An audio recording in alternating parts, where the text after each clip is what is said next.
right, so you ready for this? We're going deep on something pretty intense today. Oh, yeah. Always up for a challenge. This time we're looking at, the possibility of a second Trump presidency. And not just what it would mean for the U.S., but for the whole world. Right. Global impact. Especially Europe. And, yeah, they're keeping a close eye on things.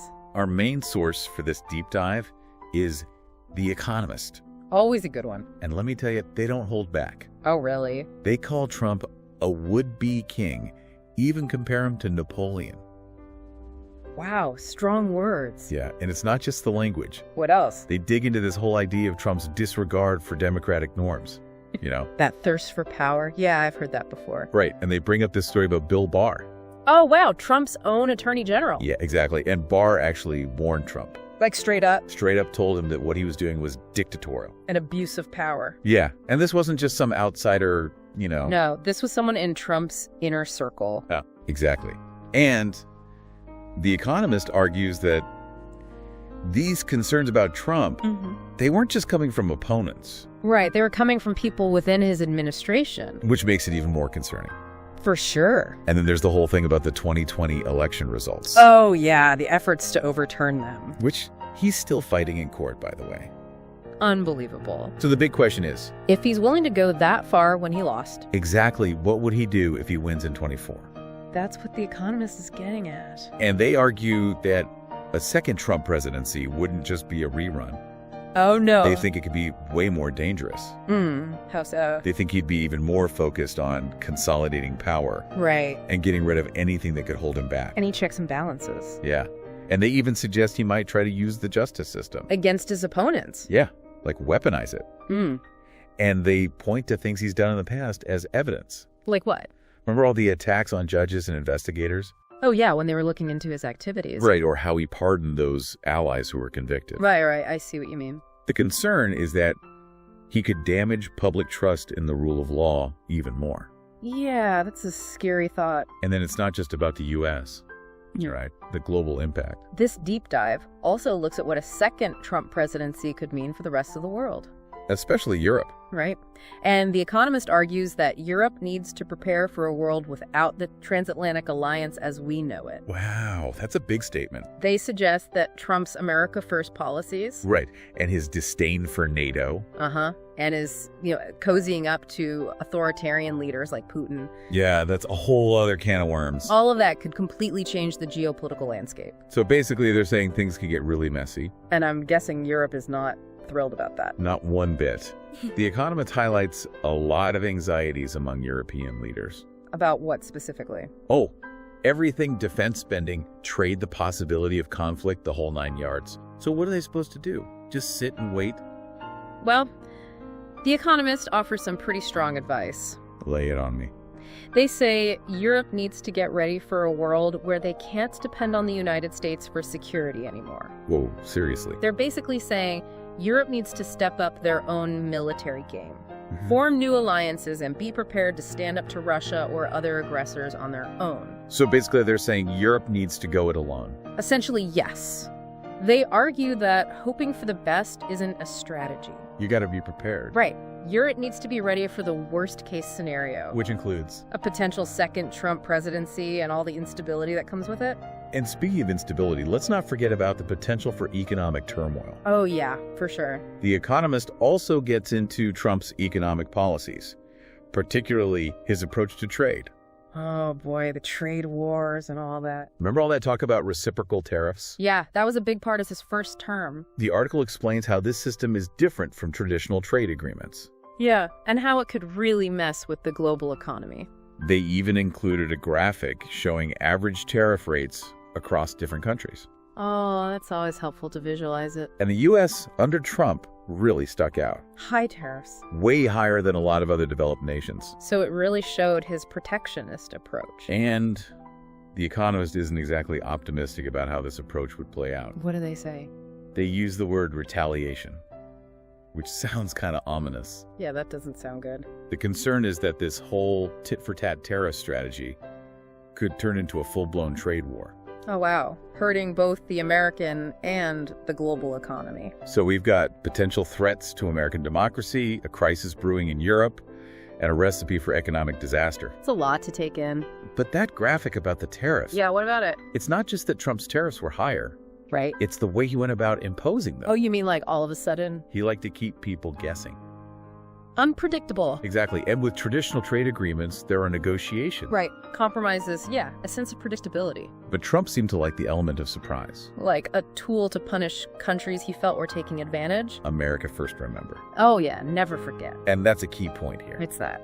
His approach to trade, just like his approach to foreign policy in general, was very transactional. Zero sum. Yeah, he saw the world as a competition where one country's gain was another's loss. Which is a pretty different view from the more cooperative, Multilateral approach. that the U.S. has usually had. And that shift away from global engagement towards isolationism. Yeah, that's what has a lot of world leaders worried. So we've talked about the threats, the anxieties, the warning signs. Right. Does The Economist offer any ways to handle all of this? They do, but there aren't any easy answers. Figure. When it comes to Europe, their advice is basically be prepared for the worst. Like a Boy Scout. Right? Bolster your defenses, rely less on the U.S., and be ready to stand up for yourself. Which honestly sounds like a lot to ask. Europe has depended on the U.S. for security for a long time. Decades. Changing their whole defense strategy is a huge deal. No kidding. But The Economist argues that it's necessary. They even go so far as to say that Europe might need to think about developing its own nuclear deterrent. Whoa, hold on. Are they seriously suggesting that Europe might need to go nuclear? They are, and while that's obviously the most extreme option, For sure. it shows just how seriously they're taking this. I'm not messing around. No, they're basically saying that Europe needs to be ready for a world where the old rules don't apply. Where the old alliances can't be taken for granted. Exactly. But what about the U.S.? Any advice on how to handle a potential second Trump term? The Economist's recommendations for the U.S. are more about damage control. Okay, so what do they say?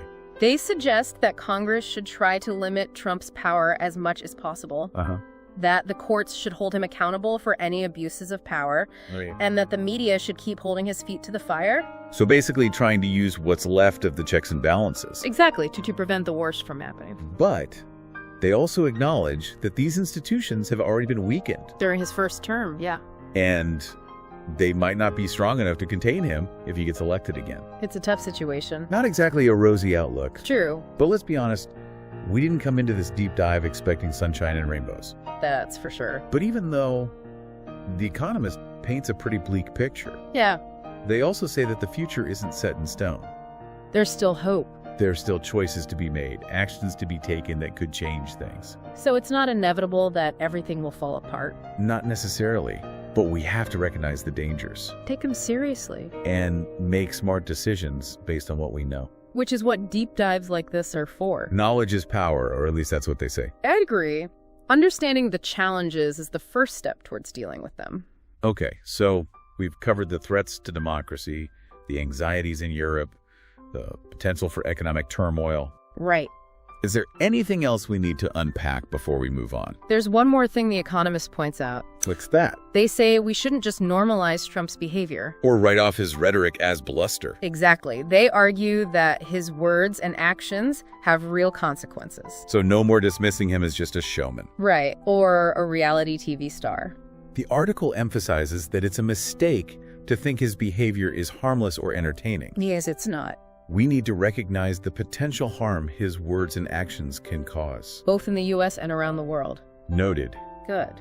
So with all this in mind, what does all this mean for someone listening, trying to process all this information? Well, I think the big takeaways are there are three main points to really consider. Okay, lay 'em on me. First, a potential second Trump presidency is a big deal. Yeah. A significant threat to American democracy and global stability. Not just like a minor inconvenience. This isn't just, exaggeration or anything. Right. This is based on what we've seen him do and Sure. what he says he wants to do. Okay, that's point one. What's number two? Europe faces a really tough choice. Yeah. Prepare for a world without American leadership, or try to appease a president who's pretty volatile and unpredictable. Neither option sounds great, No, they're not ideal, but it's the reality we're facing. yeah, the transatlantic relationship probably won't go back to how it was before Trump. Okay, so point two, prepare or appease. What's the third one? The potential for economic trouble. Right, all that tariff stuff. Exactly. Trump's trade policies, especially those reciprocal tariffs, could really lead to more economic uncertainty and instability. In the U.S. and globally. The world is so interconnected. When you disrupt those trade relationships, everybody feels it. Exactly. The consequences go way beyond just the initial targets. So those are the big takeaways, the big picture stuff. Right. But The Economist also leaves us with a question, Yeah, something to ponder. One that we should probably pass along to our listeners. Given all these potential risks, how should other countries and international organizations respond to a possible second Trump presidency? It's a tough one. Do they try to engage and cooperate, or do they prepare for a fight? Yeah, it's almost like picking between two doors, knowing that something bad might be behind either one. Great analogy. It really captures how uncertain and complex this whole situation is. And it's not just about dealing with Trump directly, is it? Oh. It's about all the ripple effects from his policies. The disrupted alliances, the upended global norms. Yeah, you're right. A second Trump presidency wouldn't just be an American problem. It would be a global problem. Huge consequences, reshaping everything. From trade to military alliances. Even the balance of power in the world. So what's the takeaway for our listener? What should they be thinking about after all this? I think the most important thing is don't just tune it all out. Don't get complacent. Right. It's easy to feel overwhelmed. By the scale of it all. And just want to bury your head in the sand and hope for the best. But that's not really a strategy. No, it's not. Because like it or not, these issues will affect us all. So what can we do? What can we do as individuals to deal with these huge shifts? Stay informed. Keep learning. Keep looking for reliable sources of information. Like The Economist. Exactly. We need to understand the details. Right. Be able to tell what's true and what's not. And fight against all that misinformation and propaganda. Absolutely. And it's not just about reading and listening. Right. Talk about it, share what you've learned, and question your own assumptions. Have those tough conversations. Exactly. Because the best way to face these challenges is together. Collective action. Finding solutions that help everyone. Not just a few. Right. So it's not totally hopeless. No. We can still make a difference. Definitely. But we need to be active participants, not passive bystanders. I need to speak up. Advocate for policies that bring peace and stability. And hold our leaders accountable. Exactly, because the stakes are too high to ignore. The future of democracy, the planet. We can't take those for granted. We need to be vigilant, engaged, and determined to make a better world. For ourselves and for future generations. Absolutely. Yeah, it does feel like we're at a crossroads that, like you said, one path leads to trying to rebuild trust and cooperation. And the other seems to head towards more division and conflict. Lots to think about, for sure. It is. And The Economist doesn't pretend it's simple. Right. They lay out a lot of information, some of it pretty worrying, but they don't try to offer easy solutions. Which is probably for the best. Yeah, because there really aren't any easy answers here. So where does this leave us then? What are we supposed to do with all this knowledge about what a second Trump presidency could mean? Well, I think the first thing is to not just shut it all out. Don't stick our heads in the sand. Right. It's tempting to just feel overwhelmed by it all. Yeah. And want to pretend it's not happening. But that's not really a strategy, is it? Nope. Because, like it or not, these issues are going to impact us all in some way. So what can we do? How do we deal with these massive changes happening on a global scale? Stay informed, keep learning, and keep looking for good sources of information. Like The Economist. Exactly. We need to understand the details and be able to tell what's true and what's not.